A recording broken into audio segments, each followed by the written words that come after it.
A'udzu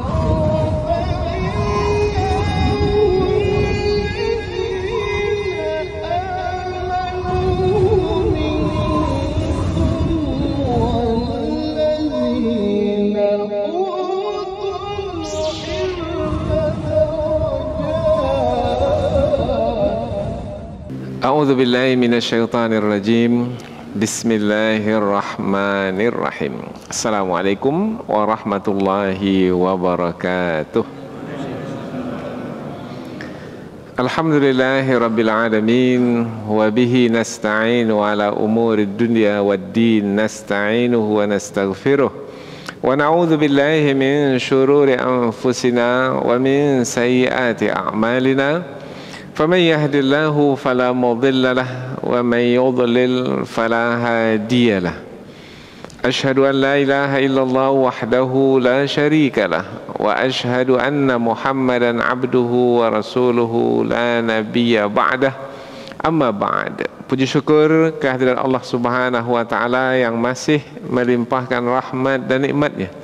Kita bersyukur dengan memuji Allah, yaitu dengan mengucapkan Alhamdulillahi Rabbil Alamin. Segala puji bagi Allah yang mengatur sekalian alam. Kemudian tidak lupa pula bersalawat kepada Rasulullah dengan mengucapkan Allahumma salli ala Sayyidina Muhammad wa ala ali Sayyidina Muhammad. Dan bersalam kepada Rasulullah dengan ucapan Assalamu alayka ya Rasulullah. Alhamdulillah, kita dapat kembali meneruskan pengajian tafsir ayat-ayat suci Al-Quran yang insya-Allah kita akan teruskan kepada ayat yang ke-41, 42, 43 dan 44 dari surah An-Nur, dari ayat 41 hingga 44 dari surah An-Nur, yaitu menerangkan tentang alam semesta atau makhluk ciptaan Allah Subhanahu wa taala, semuanya bertasbih mensucikan Allah Subhanahu wa taala. Langit bertasbih, bumi bertasbih, apa saja yang ada di langit, apa saja yang ada di bumi, semuanya bertasbih mensucikan Allah. Bahkan ada hewan yang terbang di antara langit dan bumi, yaitu burung, pun juga bertasbih mensucikan Allah Subhanahu wa taala. Kemudian Allah menerangkan dalam ayat yang akan kita pelajari nanti bahwasanya Dialah yang memiliki langit dan bumi dan semuanya akan kembali kepada Allah. Bermakna semua dalam kehendak dan kuasa Allah Subhanahu wa taala. Termasuk kita sebagai manusia yang diseru oleh Allah Subhanahu wa taala dalam ayat ini, sebagai yang diajak berbicara oleh Allah Subhanahu wa taala dalam ayat ini untuk menggunakan akal fikiran kita, bahwasanya kita dan semua alam semesta yang ada bersama dengan kita, semua ciptaan Allah adalah semuanya di dalam kekuasaan Allah Subhanahu wa taala. Tidak ada siapa yang bisa terlepas dari kehendak dan kuasa Allah Subhanahu wa taala. Kemudian Allah juga menyampaikan kepada kita supaya kita memperhatikan tentang alam semesta yang diciptakan, yang bisa kita lihat, yaitu seperti awan yang ada di angkasa sana, yang kita lihat mulai dari kecil, tipis, bergerak, kemudian semakin tebal, semakin besar, kemudian menyatu, kemudian menggumpal, kemudian menghitam, kemudian keluar air hujan dari celah-celah awan tersebut.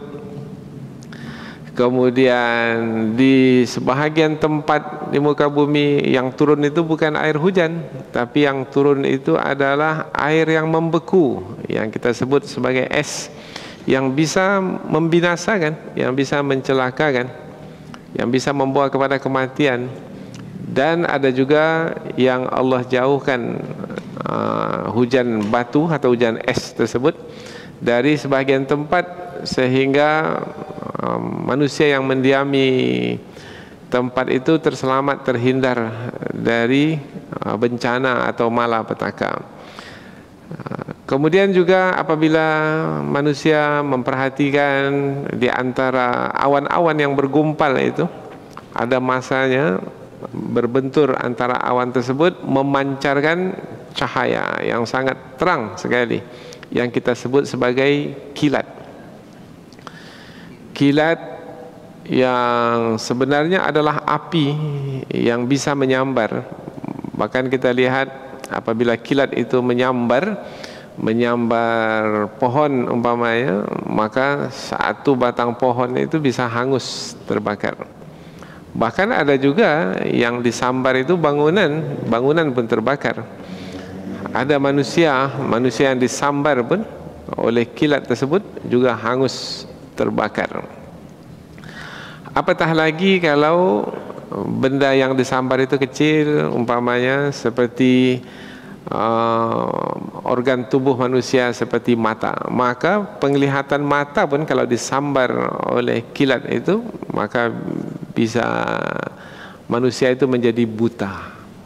Berarti semakinlah kita mengetahui bahwasanya kita dan alam semesta yang ada di sekitar kita sepenuhnya adalah di bawah kekuasaan Allah Subhanahu wa taala. Maka sepatutnya manusia senantiasa bertasbih mensucikan Allah Subhanahu wa taala. Kemudian apabila kita lalui waktu demi waktu, maka kita akan menjumpai ada siang, ada malam yang selalu dipergantikan. Kadang-kala malam panjang, ada kalanya pula siang yang panjang. Memanglah kalau di tempat kita ini 12 jam siang, 12 jam malam, tetapi di tempat lain ada yang dipendekkan siangnya, ada yang dipendekkan malamnya. Ini siapa yang mengatur semua ini? Adakah manusia berkuasa untuk mengaturnya? Tidak. Nah, ini menerangkan bahwasanya yang berkuasa di alam semesta ini adalah penciptanya, yaitu Allah Subhanahu wa taala, dan ini hendaklah menjadi pelajaran bagi orang yang memiliki penglihatan. Penglihatan yang dimasukkan bukan penglihatan mata. Penglihatan mata ini adalah sarana untuk melihat melihat kekuasaan Allah Subhanahu wa taala melalui tanda-tanda dari ciptaannya. Tapi yang paling penting sekali adalah penglihatan hati. Sesungguhnya yang melihat itu bukan mata yang di kepala sebenarnya. Yang melihat itu adalah mata yang ada di hati. Kalau mata yang ada di hati melihat, maka akan dapat melihat kekuasaan Allah di alam semesta ini. Tapi kalau mata yang di hati itu buta, maka sebanyak apapun tanda kekuasaan Allah dan sehebat apapun tanda kekuasaan Allah yang dilihat oleh mata, tidak akan mungkin juga memahaminya. Dalam Al-Quran disebutkan fa innaha la ta'mal absar, sesungguhnya yang buta itu bukan mata yang di kepala, walakin ta'mal qulubul lati fis sudur, akan tetapi yang buta itu adalah mata yang ada di hati. Maka 4 ayat yang kita pelajari ini adalah menerangkan tentang tanda-tanda kekuasaan Allah yang ada di alam semesta yang bisa kita lihat. Sebelum kita melihat dengan mata kepala, kita melihat terlebih dahulu dengan mata hati kita, supaya bertambah keimanan kita kepada Allah. Semakin yakin kita kepada Allah Subhanahu wa taala, maka semakin hebat kita di dalam mentauhidkan Allah Subhanahu wa taala, sehingga kita dan alam semesta berada dalam kesesuaian. Karena alam semesta itu semuanya mentauhidkan Allah. Maka apabila kita manusia tidak mentauhidkan Allah, maka tak sesuai antara kita dengan alam semesta. Tapi apabila alam semesta mentauhidkan Allah, bertasbih mensucikan Allah, kita pula juga bertasbih mensucikan Allah sebagai mentauhidkan Allah, maka ada kesesuaian antara kita dengan alam semesta. Semua ciptaan Allah bertasbih mensucikan Allah Subhanahu wa taala. Nah, inilah yang akan kita pelajari insyaallah dalam 4 ayat di dalam surah An-Nur dari ayat yang ke-41 hingga 44 dalam pertemuan ini insya-Allah.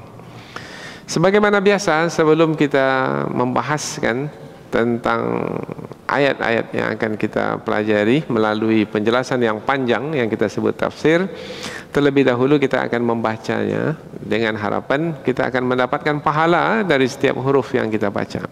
Mudah-mudahan dengan pahala tersebut badan kita disehatkan oleh Allah sehingga kita memiliki kesungguhan, kekuatan di dalam mengikuti pengajian ini. Bukan hanya badan, Allah juga mudah-mudahan memberikan balasan kebaikan itu berupa akal fikiran yang terang sehingga kita mudah untuk memahami apa yang akan kita pelajari. Kemudian yang lebih penting lagi, mudah-mudahan dengan membaca ayat-ayat Al-Quran yang ada pahalanya, Allah memberikan balasan kebaikan kepada kita berupa kesucian hati, kebersihan jiwa, kemudian keimanan yang terus bertambah, keyakinan yang terjaga, sehingga ketika kita mempelajari ini betul-betul kita memahaminya dengan baik, dengan benar, dan mudah-mudahan dengan maksimal, insyaallah. Allah Subhanahu wa taala berfirman, A'udzu billahi minasyaitonir rajim. Bismillahirrahmanirrahim.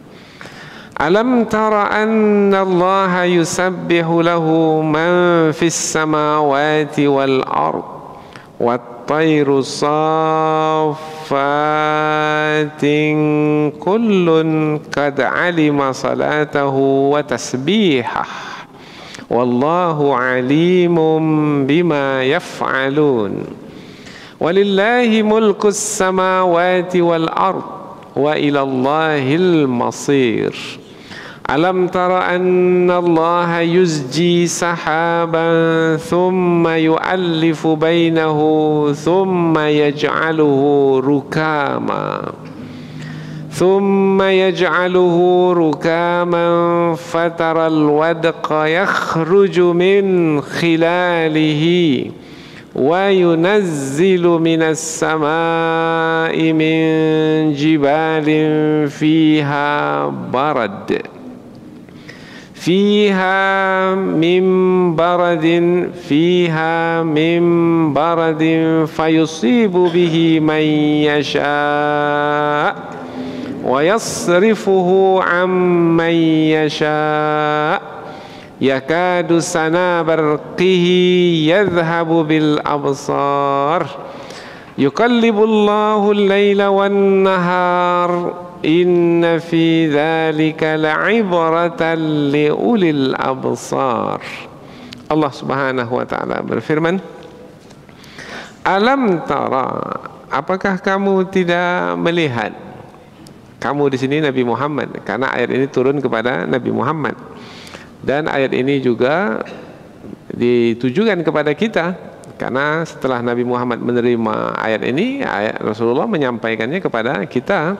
Maka apabila Allah berbicara dengan Nabi Muhammad, maka juga sebenarnya ditujukan kepada kita. Apakah kamu tidak melihat? Tidak melihat di sini ini nanti kita akan sebutkan dalam tafsir, tidak mengetahui.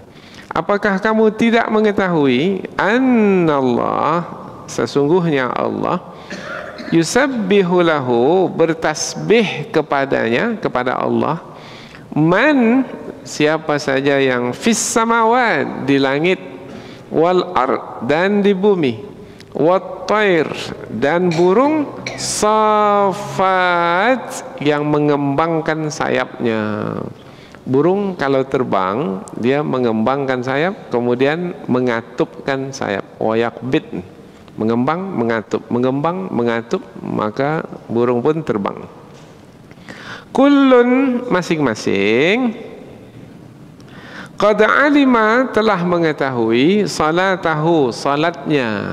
Salat maknanya cara, salat adalah ibadah yang sudah ditetapkan oleh Allah Subhanahu wa taala kepada setiap makhluk. Wa tasbihah, dan tasbihnya, yaitu bagaimana bertasbih mensucikan Allah. Wallah, dan Allah alim, maha mengetahui, bima yaf'alun, apa-apa yang mereka kerjakan. Apakah kamu tidak melihat, tidak mengetahui, sesungguhnya Allah bertasbih kepadanya siapa saja yang di langit dan di bumi, dan burung yang mengembangkan sayap. Setiap ciptaan Allah itu telah mengetahui salatnya dan tasbihnya, dan Allah maha mengetahui apa-apa yang mereka kerjakan. Ayat berikutnya, walillahi, dan milik Allah lah, dan kepunyaan Allah lah, mulkus samawat, kerajaan langit, wal ard, dan bumi, wa ilallah, dan kepada Allah, al-masir, tempat kembali. Dan milik Allah lah kerajaan langit dan bumi, dan kepada Allah lah tempat kembali. Ayat berikutnya, alam tara, tidakkah kamu melihat wahai Muhammad, sama seperti ayat sebelum ini, tidakkah kamu melihat, tidakkah kamu mengetahui wahai Muhammad, annallah, sesungguhnya Allah, yuzji maknanya mengarak. Mengarak ini membawa, mengarak. Biasanya kita menggunakan kata ini mengarak apa namanya? Mengarak mempelai, rombongan mempelai yang akan melaksanakan akad nikah umpamanya, diarak ke tempat acara. Mengarak awan maknanya dengan angin yang bertiup, maka awan itu pun bergerak. Summa, kemudian, yu'allifu maknanya menggabungkan atau mencantumkan, menggabungkan atau mengumpulkan, bainahu, antaranya, di antara awan dengan awan. Kita perhatikan, ada kalanya awan itu awalnya adalah kecil saja, tipis, putih, kemudian yang kecil ini menyatu, kemudian dia menjadi besar, bergumpal, kemudian warnanya pun dah berubah. Yang tadinya nampak putih, sekarang sudah mulai berubah menjadi kehitam-hitaman. Berarti tak lama lagi selepas itu pertanda hujan akan turun. Summa, kemudian, yaj'aluhu, menjadikannya rukaman, bertumpuk-tumpuk. Kita lihat tertumpuk di sini. Tadi di sana dia. Sekarang sudah bergerak di sini, bertumpuk pula.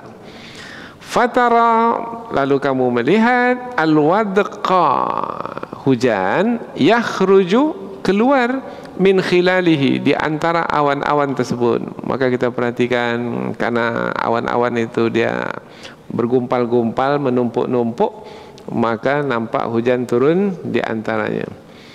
Wa yunazzilu, dan Allah Subhanahu wa taala menurunkan, minas sama, dari langit, min jibalin, dari sebahagian gunung, fiha, darinya, dari gunung tersebut. Gunung yang dimasukkan di sini bukan gunung yang terpacak di bumi, tapi yang dimasukkan adalah awan besar yang bergumpal. Nah, awan besar itu menggunung nampaknya, besar. Nah, dari sebahagian awan yang besar menggumpal itu, yang seperti gunung itu, maka ditambah dalam terjemahan seperti gunung. Apa yang keluar dari situ? Mimbaradin, dari es, yaitu air yang membeku. Nah, ini biasanya di kutub ya, atau di tempat-tempat yang dingin pada musim dingin. Fayusibu, lalu air yang membeku itu, atau es itu, atau salju itu, menimpa bihi, dengan air itu, mayyasha, siapa yang dikehendaki, yaitu di tempat-tempat tertentu. Wa yasrifuhu, dan Allah memalingkannya atau menghindarkan hujan es itu, hujan salju itu, ammayyasha, dari siapa yang dikehendaki. Umpamanya di sebahagian lain dari tempat yang ada di muka bumi ini tak turun hujan salju. Seperti kita di sini ada turun hujan salju? Enggak. Nah, maka Allah palingkan kita dari hujan salju itu. Yakadu, hampir saja, sana barqihi, kilauan kilatnya, karena biasanya antara awan dengan awan itu apabila berkumpul kemudian bergerak kemudian berantuk, berantuk ya antara satu dengan yang lainnya, maka mengeluarkan kilat. Hampir saja kilauan kilatnya itu yadhhabu bil absar, menghilangkan penglihatan. Apabila manusia melihatnya itu sangat tajam sekali, maka bisa menghilangkan penglihatan, bisa membuat mata menjadi buta.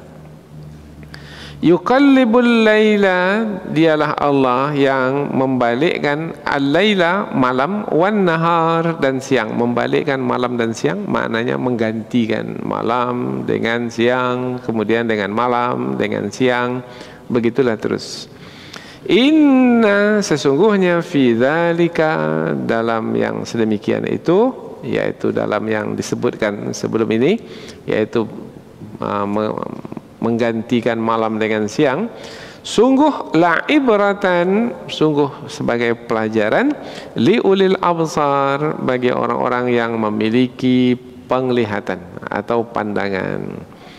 Maksudnya pandangan yang membawa kepada kefahaman. Memandang, faham. Karena ada juga yang memandang tidak faham. Memandang yang faham itu siapa?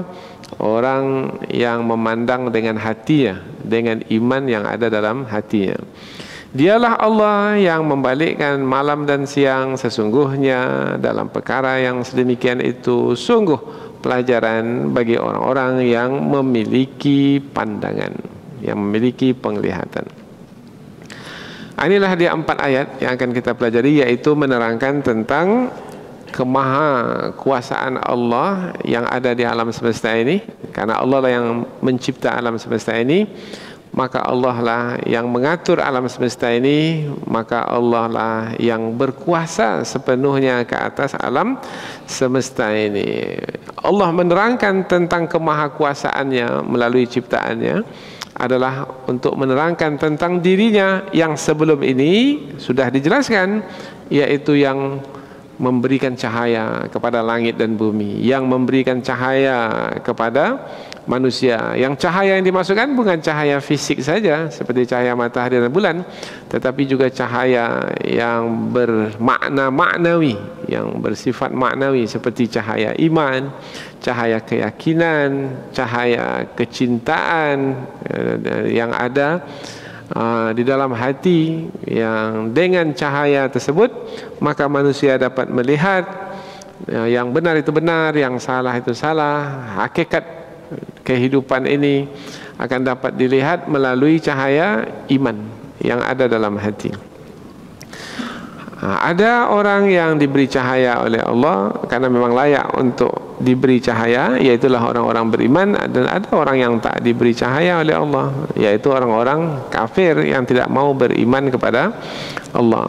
Jadi Allah Subhanahu wa taala melalui ayat-ayat yang kita pelajari di surah An-Nur ini menerangkan tentang dirinya, bahwasanya dialah Allah Subhanahu wa taala yang mencipta alam semesta ini dan menetapkan aturan bagi alam semesta ini. Di antara aturan tersebut adalah, ini yang akan kita pelajari, di antara aturan tersebut adalah aturan yang berkaitan dengan hujan yang turun, kemudian melalui proses yang sedemikian rupa, penguapan air ke angkasa, kemudian menjadi awan, kemudian bergerak, kemudian awan itu bergumpal menjadi besar, kemudian turunlah hujan. Itu adalah berdasarkan aturan. Maka berjalan dengan baik. Hujan turun, ada kalanya juga hujan es, salju yang turun, dan kesemua itu adalah dengan kehendak dan kuasa Allah. Sebagaimana Allah Subhanahu wa taala menjalankan alam semesta ini dengan aturan, Allah juga menjalankan kehidupan manusia itu dengan aturan. Jadi itulah dia keterkaitan atau kesesuaian antara ayat ini dengan ayat sebelum ini, yaitu aturan yang Allah turunkan adalah aturan antara manusia dengan manusia, yaitu jangan berzina. Ada aturan kalau mau juga berhubungan antara laki-laki dengan perempuan dengan perkawinan. Jaga kehormatan, jaga kemuliaan. Allah turunkan aturan, yaitu aturan perkawinan. Kemudian juga Allah untuk memelihara supaya manusia terhindar dari kehinaan, kemudian dari keburukan dan kemudaratan, maka Allah Subhanahu wa taala menjaga aturan tersebut dengan sangat detail sekali, yaitu mulai dengan menjaga pandangan, kemudian juga menutup aurat, kemudian tidak boleh menuduh orang lain, orang yang baik melakukan perbuatan yang tercela kalau tidak punya bukti. Kalau menuduh juga kemudian tidak punya bukti, maka mesti diberi hukuman, yaitu hukuman cambuk. Itu semua adalah aturan, yang aturan tersebut tujuannya adalah untuk kemaslahatan, untuk kebaikan manusia itu, sebagaimana aturan Allah pakaikan, Allah turunkan dan Allah berjalankan, Allah jalankan aturan tersebut di alam semesta ini, seperti proses turun menguap dan turunnya, menguapnya air menjadi awan, kemudian turunnya kembali menjadi hujan. Kesemuanya itu adalah untuk kemaslahatan dan kebaikan kehidupan. Kehidupan siapa? Kehidupan manusia. Karena alam semesta itu diciptakan oleh Allah adalah untuk manusia. Musakhkhar, ditundukkan oleh Allah Subhanahu wa taala. Alam semesta ini adalah untuk kemaslahatan manusia. Tinggal lagi sekarang, yang alam semesta itu semua berjalan dengan aturan Allah, tinggal lagi sekarang manusia itu mau tidak berjalan dengan aturan Allah pula. Nah, kalau alam semesta itu berjalan dengan aturan Allah dan tidak ada yang menyimpang dari aturan Allah, tak pernah air itu tidak mau menguap ke atas, tak pernah. Air itu terus saja menguap sampai masanya tak ada air itu yang sudah bergumpal menjadi awan itu berhenti di angkasa tak mau bergerak, tak ada, karena Allah yang menggerakkannya dengan aturan yang telah Allah tetapkan, dengan kekuasaan yang Allah telah dengan kekuasaan Allah Subhanahu wa taala, sehingga semuanya berjalan tanpa ada yang bisa menghalanginya, karena Allah Maha berkuasa atas segala sesuatu. Kemudian apabila sampai masanya hujan turun-turun, sehingga tidak ada dari alam semesta itu yang keluar dari aturan Allah, tinggal lagi sekarang manusia. Seakan-akan Allah melalui ayat-ayat yang kita pelajari ini, wahai manusia, lihat alam yang ada di sekitarmu, semua ciptaan Allah yang ada di sekitarmu itu berjalan dengan aturan, tidak ada yang keluar dari aturan. Maka hendaklah kamu, wahai manusia, yang telah menerima aturan, yaitu melalui wahyu-wahyu yang diturunkan kepada Rasul dan disampaikan kepadamu, maka ikuti pula lah aturan tersebut. Apabila alam semesta dengan aturan mendatangkan manfaat, maka apabila kamu mengikuti aturan tersebut pun akan mendapatkan manfaat pula. Inilah dia sebagai ringkasan dari 4 ayat yang kita pelajari ini. Selanjutnya kita pindah ke tafsir ayat.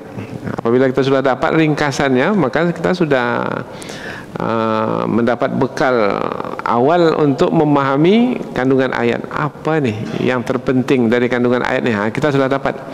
Tinggal lagi penjelasan yang lebih panjang, tujuannya supaya kita lebih dekat lagi dengan kandungan ayat, sehingga kita menikmati ketika kita membahaskan firman Allah yang suci ini. Ayat 41. Alam tara anna Allah yusabbihu lahu man fis samawati wal ard.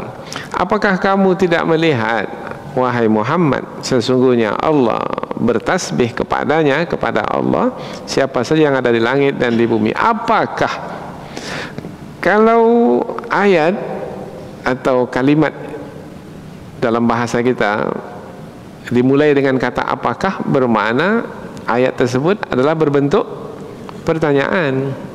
Nah, di sini Allah bertanya, apakah kamu tidak melihat wahai Muhammad?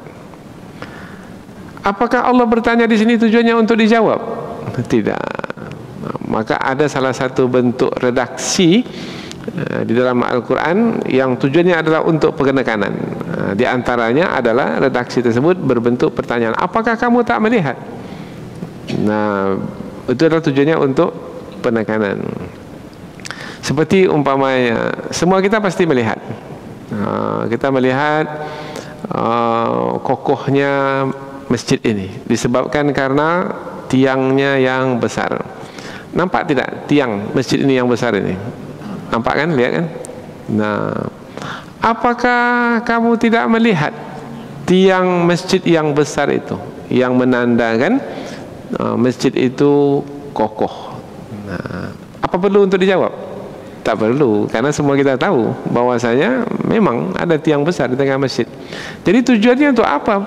Disampaikan dalam bentuk pertanyaan untuk mengokohkan lagi. Karena apabila kita menjumpai bahwasanya memang masjid itu memiliki tiang yang besar, berarti masjid itu adalah kokoh. Nah, begitu juga lah. Ketika apakah kamu tidak melihat? Tidak melihat apa? Tidak melihat apa saja yang ada di langit dan di bumi bertasbih mensucikan Allah. Apakah kita melihat siapa yang di langit, siapa yang di bumi bertasbih? Tidak. Siapa yang di langit? Ada yang melihat siapa yang di langit bertasbih? Siapa yang di langit? Malaikat. Ada di antara kita yang melihat malaikat bertasbih di langit? Pandangan kita mana sampai ke langit. Tapi mengapa digunakan kata melihat? Maka ulama tafsir memberikan makna dari kata melihat di sini adalah mengetahui. Apakah kamu tidak mengetahui? Dari mana kita mengetahui? Kan kita tak ada punya pengetahuan tentang siapa yang ada di langit sana. Allah yang maha mengetahui memberitahu kita sehingga kita menjadi mengetahui bahwasanya yang ada di langit itu bertasbih mensucikan Allah. Kalau Allah sudah memberitahu, maka kita menjadi tahu. Nah, ketika Allah memberitahukan kepada kita, pemberitahuan Allah itu betul-betul nyata. Nyatanya pemberitahuan Allah seakan-akan kita melihatnya dengan mata kepala kita. Maka digunakanlah kata melihat. Umpamanya dalam ayat yang sudah kita hafal semua karena di dalam surah yang pendek, alam tara kaifa fa'ala rabbuka bi ashabil fil. Alam tara, sama alam tara, apakah kamu tidak melihat wahai Muhammad bagaimana Allah memberlakukan kuasanya terhadap tentara-tentara bergajah, yaitu yang akan meruntuhkan Ka'bah. Ketika tentara bergajah itu datang meruntuhkan Ka'bah di Mekah, Rasulullah sudah lahir belum? Belum lagi. Pada masa itulah, pada masa kejadian itu, selepas itu Rasulullah lahir. Jadi Rasulullah tidaklah melihat dengan mata kepala tentara bergajah itu datang ke Mekah. Tapi mengapa Allah menggunakan kata tidakkah kamu melihat wahai Muhammad bagaimana Allah dengan kuasanya membinasakan tentara bergajah itu? Maka makna melihat di situ adalah makna mengetahui. Tidakkah kamu mengetahui wahai Muhammad bagaimana Allah membinasakan tentara bergajah itu? Rasulullah mengetahuinya. Dari mana Rasulullah mengetahuinya? Nah, dari pemberitahuan Allah melalui wahyu. Kalau Allah sudah memberitahukan, maka nyatanya pemberitahuan Allah itu lebih nyata dari yang kita lihat dengan mata kepala. Nyatanya kalau Allah yang memberitahu. Kalau manusia yang memberitahu kepada kita, pemberitahuan manusia itu belum tentu lagi nyata seperti yang sebenarnya. Nah, karena pemberitahuan manusia. Tapi kalau Allah yang memberitahukan, maka kenyataannya itu tidak diingkari lagi, tidak akan diragukan lagi. Umpamanya, adakah kita melihat surga dan neraka? Tidak. Mana ada di antara kita yang melihat surga dan neraka? Belum lagi kiamat, kita masih hidup di dunia ini. Tetapi Allah telah memberitahukan kepada kita tentang surga dan neraka. Ketika Allah menyebut tentang surga, yaitu tempat yang menyenangkan, banyak pohon-pohon, kemudian mengalir sungai-sungai di dalamnya, maka kita belum melihatnya lagi. Tetapi karena Allah telah memberitahukan, maka kita seperti telah melihatnya.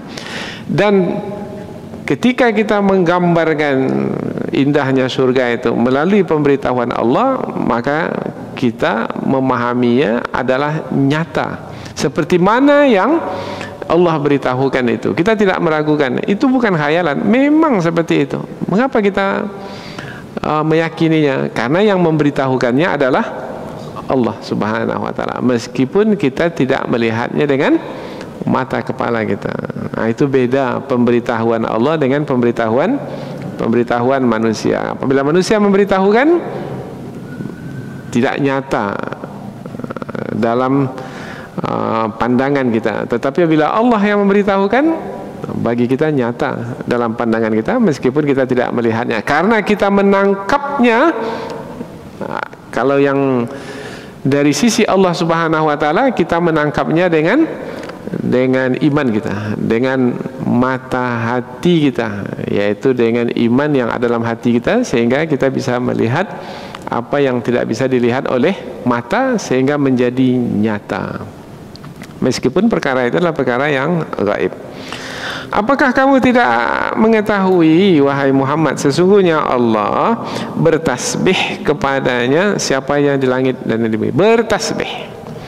Bertasbih maknanya menjauhkan dari Allah sifat kurang. Kadang-kadang ada getaran di hati kita, karena kita ini manusia, pastilah kita memahami dengan kemampuan yang ada pada kita. Umpamanya, dengan kemampuan yang ada pada kita, apabila kita ingin bergerak dari satu tempat ke tempat yang lain, umpamanya kalau kita lah menaiki kuda lah, umpamanya sekarang tidak lagi menaiki kuda, menaiki kendaraan, umpamanya roda 4, umpamanya kalau kita menaiki kendaraan dari Pekanbaru ini ke Jakarta, lebih kurang 1.200 km umpamanya, kira-kira berapa lama kita bisa sampai ke Jakarta? Kalau dengan roda 4, kendaraan darat, mungkin sampai 30 jam agaknya, 20 jam, 30 jam. Kalau dengan pesawat berapa lama?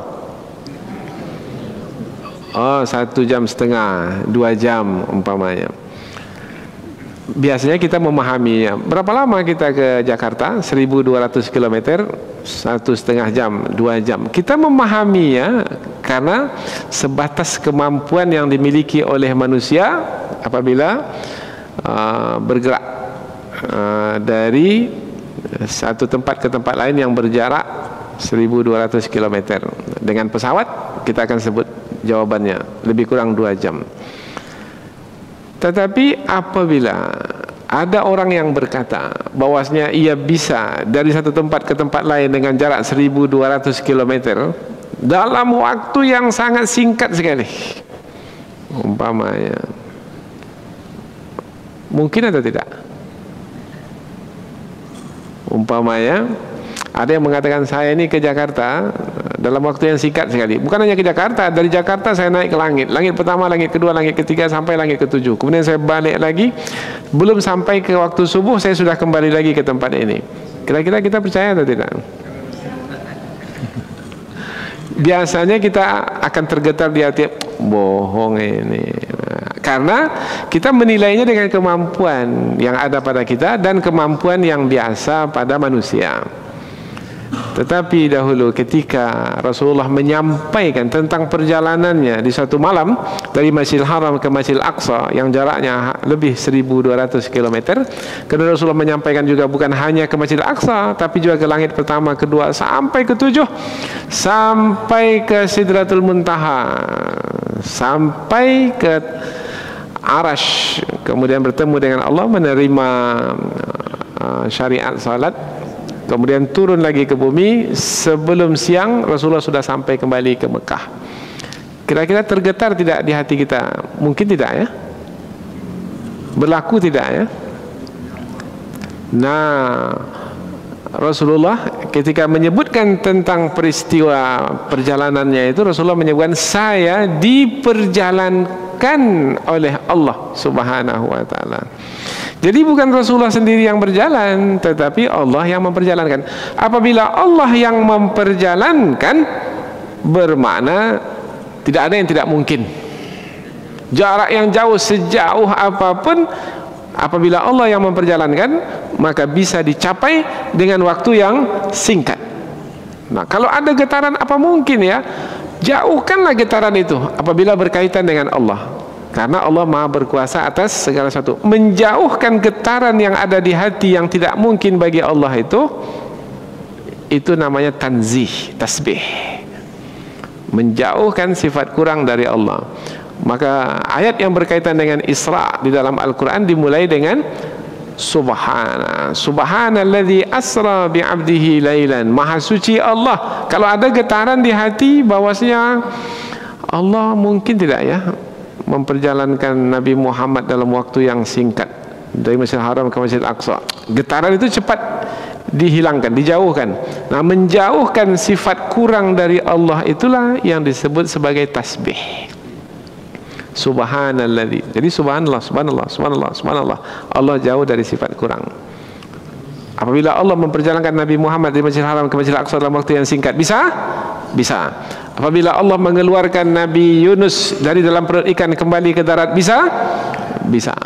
Itu makna tasbih. Tak ada yang tak bisa kalau Allah yang melakukannya, karena Allah jauh dari sifat kurang. Tasbih. Rupanya siapa saja yang ada di langit bertasbih, siapa saja yang ada di bumi bertasbih. Yusabbihu lahu man fis samawati wal ardh. Siapa yang ada di langit? Malaikat. Siapa yang ada di bumi? Manusia. Ya, manusia di bumi. Tapi apakah semua manusia bertasbih? Tidak.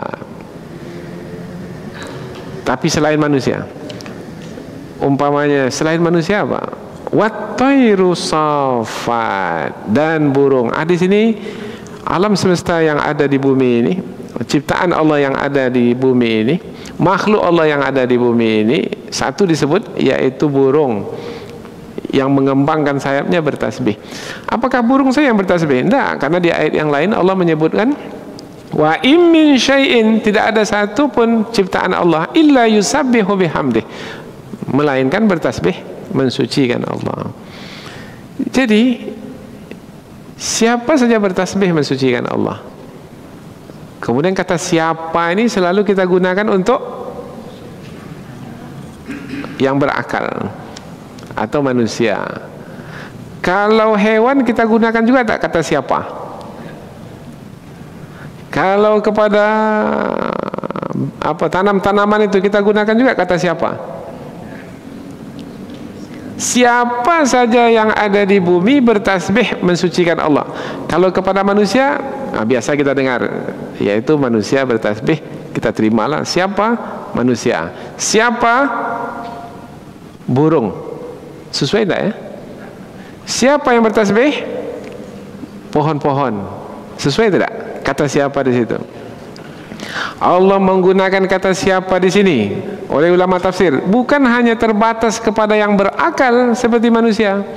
Semua ciptaan boleh digunakan kata siapa, karena kata siapa itu kepada makhluk hidup, dan semua ciptaan Allah itu adalah makhluk hidup dengan kehidupannya sendiri-sendiri. Maka boleh menggunakan kata siapa. Umpamanya kita makhluk hidup dengan kehidupan kita, hewan makhluk hidup ya dengan kehidupannya, tanam-tanaman makhluk hidup ya dengan kehidupannya, pasir, tanah, kerikil makhluk hidup ya dengan kehidupannya. Apa tanda mereka itu makhluk hidup? Mereka melakukan perbuatan. Apa perbuatan yang mereka lakukan? Bertasbih. Siapa yang bertasbih? Yang melakukan perbuatan itu siapa? Yang hidup. Yang mati tak melakukan apa-apa. Nah, tapi tidaklah sama kehidupan. Umpamanya kerikil, batu, tanah, umpamanya bertasbih mensucikan Allah, ya berarti mereka makhluk hidup juga. Tapi kehidupan mereka sesuai dengan keadaan mereka. Kehidupan kita sesuai pula dengan kehidupan kita. Kullun, masing-masing, qad alima, setiap ciptaan itu telah mengetahui. Mengetahui, kalau mengetahui bermakna sama seperti manusia. Manusia kalau mengetahui dengan apa mengetahui? Dengan akal. Berarti masing-masing ciptaan itu seperti batu, kerikil, tanah itu, kalau disebut mengetahui bermakna juga punya. Nah, sama seperti manusia mengetahui. Tapi seperti apa mereka mengetahui? Wallahu alam, karena mereka memiliki kehidupan mereka sendiri. Kita tak diberi ilmu tentang kehidupan mereka, tapi mereka itu mengetahui. Ya, mereka mengetahui.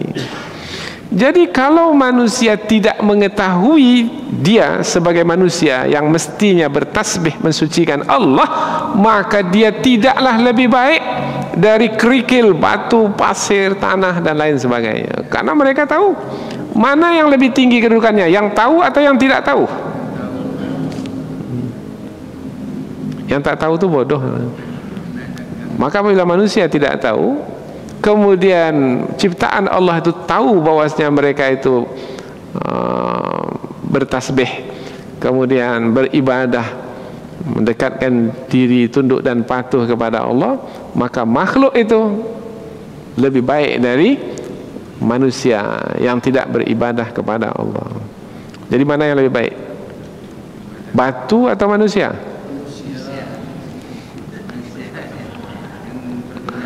Manusia apabila beribadah, bertasbih, mensucikan Allah, lebih baik.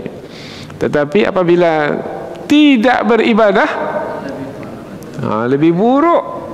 Maka disebutkan di dalam ayat yang lain bahwasanya binatang ternak itu karena binatang ternak mereka itu adalah ciptaan Allah juga, bertasbih mensucikan Allah.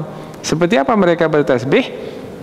Allah Subhanahu wa taala mengetahuinya, kita tak tahu karena tidak diberi ilmu tentang mereka bertasbih. Burung bertasbih, dalam ayat ini disebut burung sebagai mewakili hewan, bahwasanya makhluk Allah itu, hewan, binatang ternak itu bertasbih mensucikan Allah.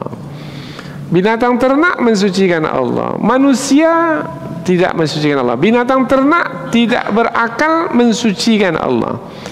Binatang ternak, manusia berakal tidak mensucikan Allah. Binatang ternak mensucikan, manusia tidak mensucikan. Mana yang lebih bagus? Mana yang lebih baik? Mana yang lebih mulia? Binatang ternak atau manusia? Maka dalam Al-Quran dikatakan ulaika kal an'am, mereka itu seperti binatang ternak karena mereka tidak menggunakan akal. Binatang ternak saja tidak menggunakan akal bertasbih. Manusia memiliki akal tapi tidak menggunakannya, tak mau bertasbih. Balhum adal, bahkan manusia itu lebih sesat lagi dari binatang ternak. Kullun qad alima salatahu wa tasbihah, masing-masing mengetahui bagaimana ia salatnya dan tasbihnya. Salat yaitu ibadah, tasbih yaitu perkataan mensucikan Allah Subhanahu wa taala. Wallahu alimun bima yaf'alun, dan Allah mengetahui apa yang mereka kerjakan. Makna mengetahui apa yang mereka kerjakan adalah mencatat kemudian membalas. Maka wahai manusia, banyak-banyaklah bertasbih. Allah mengetahui mana yang banyak bertasbih, Allah akan mencatat dan akan memberikan balasan. Walillahi mulkus samawati wal ardh wa ilallahil masir, dan milik Allah lah kerajaan langit dan bumi, dan kepada Allah lah semua akan kembali.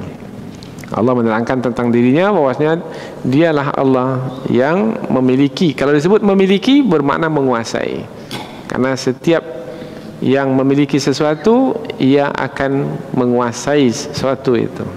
Kita memiliki rumah kita, bermakna kita berkuasa ke atas rumah kita itu. Allah memiliki apa saja yang ada di langit dan bumi, bermakna Allah berkuasa penuh ke atas apa saja yang ada di langit dan di bumi. Wa ilallahil masir, ketika di ujung ayat disebut wa ilallahil masir, fahamilah, hidup ini tidak berakhir dengan kematian. Kematian bukan akhir dari kehidupan. Wa ilallahil masir, dan kepada Allah akan kembali. Di sana ada kehidupan lagi selepas kematian, yaitu manusia akan dibawa menghadap Allah Subhanahu wa taala, akan dikembalikan kepada Allah untuk mempertanggungjawabkan apa yang telah dilakukan selama hidup di dunia. Ada beribadah tidak kepada Allah, ada bertasbih tidak mensucikan Allah, karena manusia diciptakan untuk makan minum, bukan untuk menikah, beranak cucu, tidak. Karena tujuan hidup manusia itu semua adalah sarana. Tujuan hidup manusia adalah untuk beribadah kepada Allah. Wa ma khalaqatul jinna wal insa illa liya'budun. Tidaklah aku ciptakan jin dan manusia melainkan untuk beribadah kepadaku. Ayat berikutnya. Meskipun panjang ayat yang berikut itu, sebenarnya mudah kita untuk memahaminya, yaitu ayat tersebut menerangkan tentang tanda dari tanda-tanda kekuasaan Allah yang banyak di alam semesta ini. Karena tadi disebutkan Allah pemilik dan penguasa alam semesta ini. Maka mana tanda kekuasaan Allah di alam semesta ini? Lihat, alam tara annallaha yujzi sahaban.